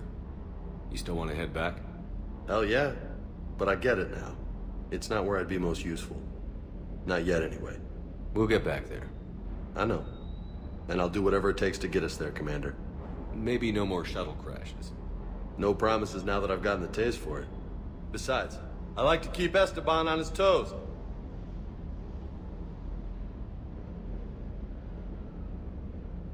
I take it you and Lieutenant Cortez know each other.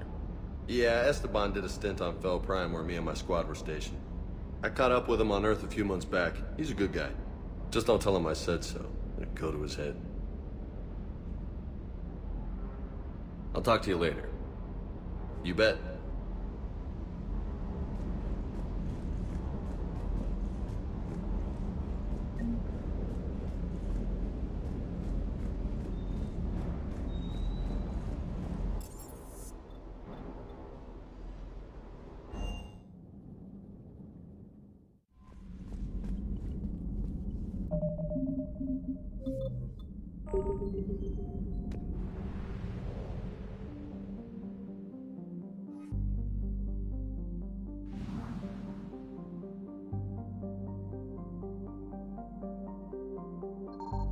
Signal confirmed.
Eden Prime. This is where it all began. Where the Prothean beacon gave you the vision that warned us about the Reapers. That beacon gave us a few years to prepare. Without it, the Reapers would have finished this already. Right. So any other Prothean artifact on Eden Prime could be just as important. And this time, you'll be here to help with whatever we find. I'll do my best. Do you have any idea what Cerberus found? The Alliance didn't get any specifics about what Cerberus has uncovered. But whatever it is, it's better off with us than with Cerberus. I'm bringing you in as close to the dig site as I can. No way we'll avoid detection, but you should have a few minutes. Appreciate it. All part of the service, Commander. All right, everyone. Get ready to move. With luck, we can get to the dig site before Cerberus knows we're here.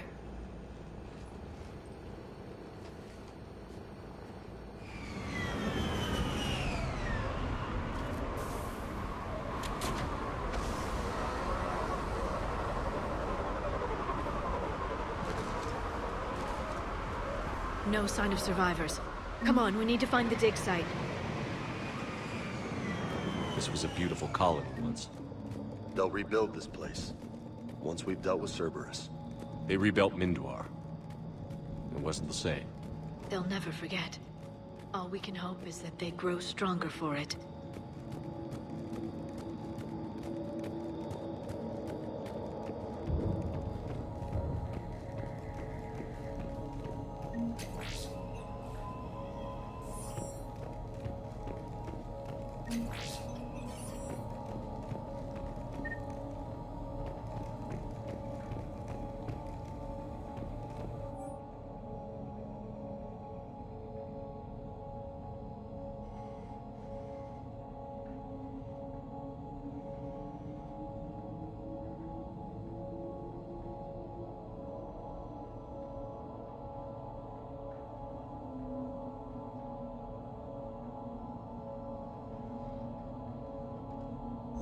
Shepard, this Cerberus data could help the colonists still alive on other parts of Eden Prime. How? I can get this intel to Eden Prime's resistance. Maybe it will help them fight back against Cerberus.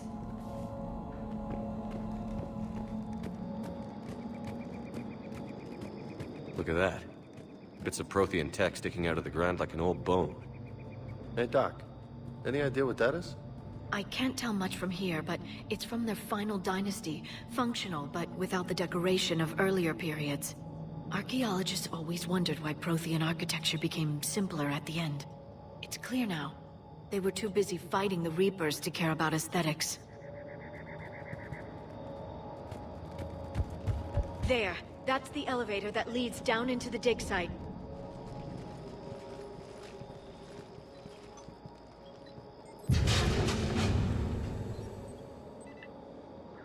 Goddess, that doesn't seem possible.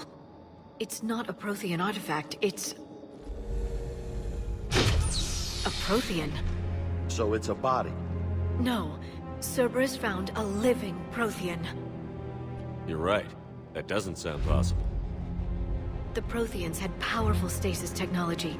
That's the only reason any of their artifacts survived intact. Cerberus found this in an underground bunker. It still has power.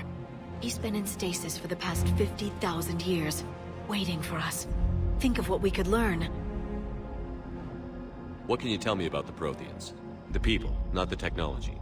I'm afraid most of what's known about Protheans comes from inference. The Prothean Empire spanned the known galaxy. They uplifted countless other species to help them join the galactic community. Uplifted, huh?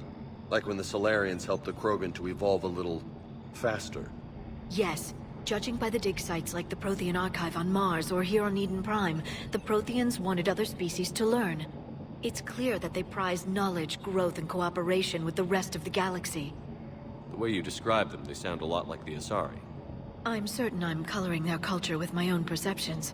Whatever the Protheans were, finding one alive represents an incredible opportunity. Good thing we brought our Prothean expert. I hope I can help.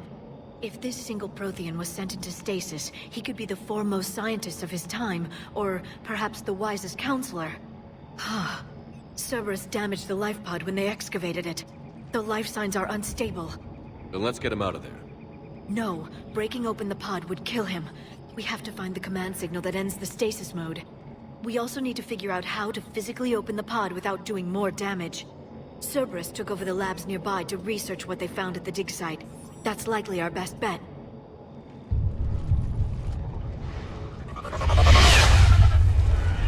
Heads up!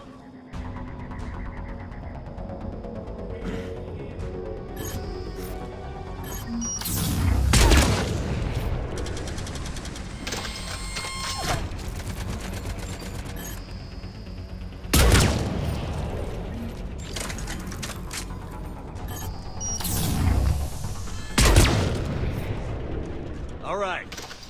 Let's get moving before more of them come back.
That lab found footage of the Protheans. Cerberus is...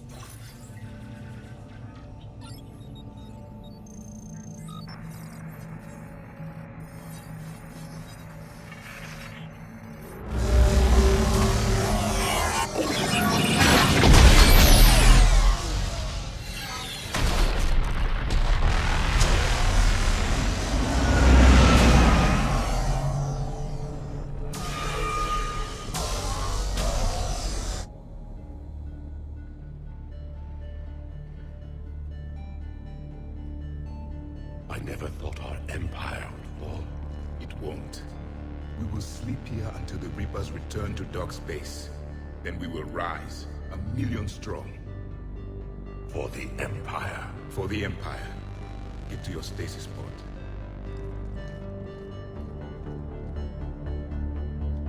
Victory. Broadcast the stasis readiness signal to all life pods. And the refugees who have yet to reach the bunker. Their sacrifice will be honored in the coming Empire.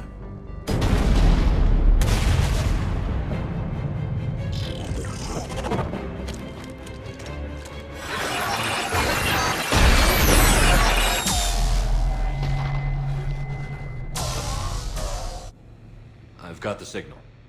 You understood that? You didn't? No. All I saw was static. Cerberus was trying to make sense of it without success. The Prothean beacon. You had a vision of the Reapers last time you were here on Eden Prime. It must attune your mind to understand their language. Whatever it does, I saw the video. And the signal they used. Perfect. Then we just need to figure out how to physically open the pod.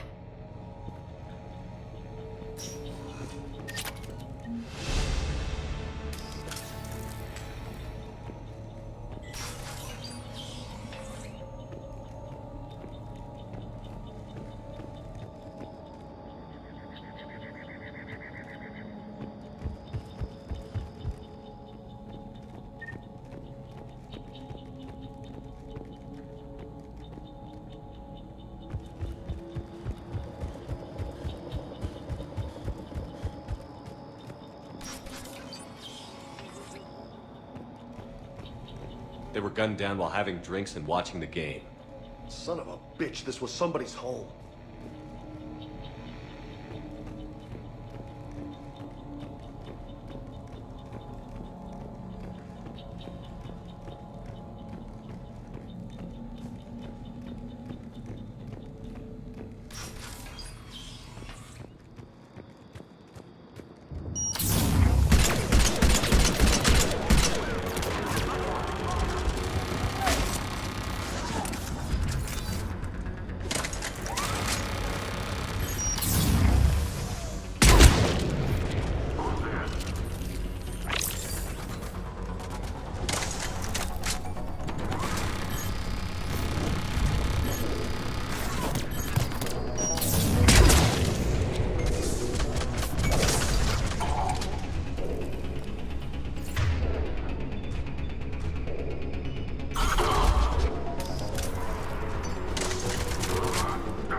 Found footage of the Protheans. Cerberus is studying it to figure out how to physically open the pod.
How many have we lost?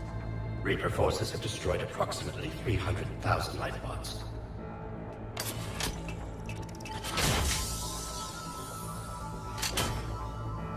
Third of our people.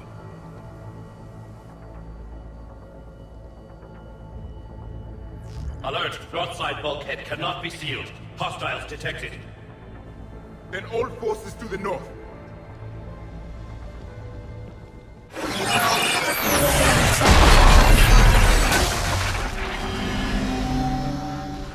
You understood that one too? Yes. Excellent. Then we have everything we need to open the pod.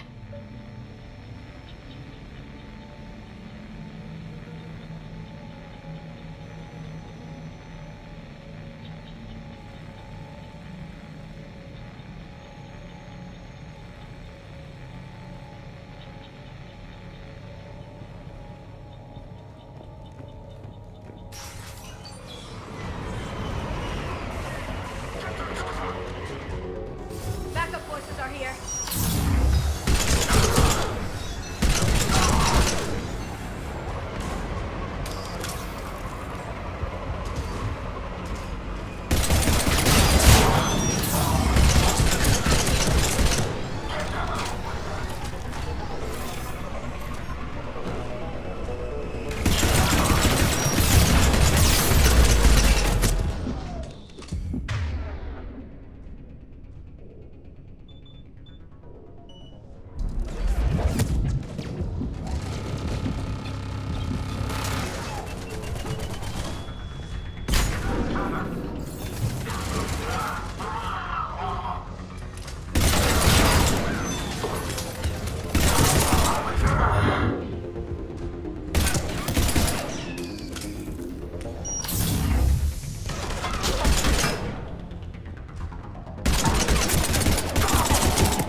Yes.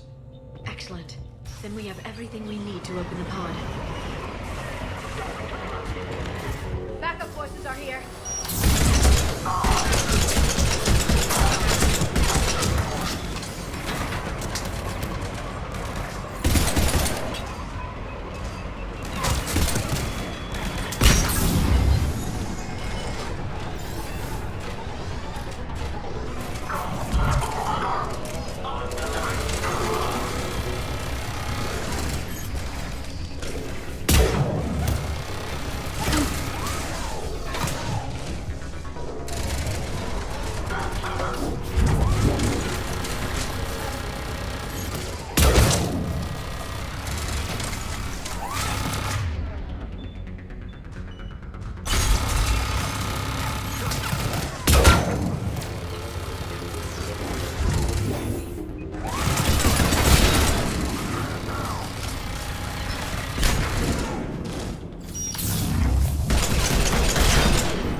Yes.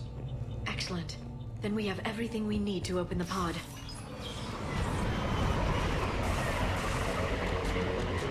Backup forces are here.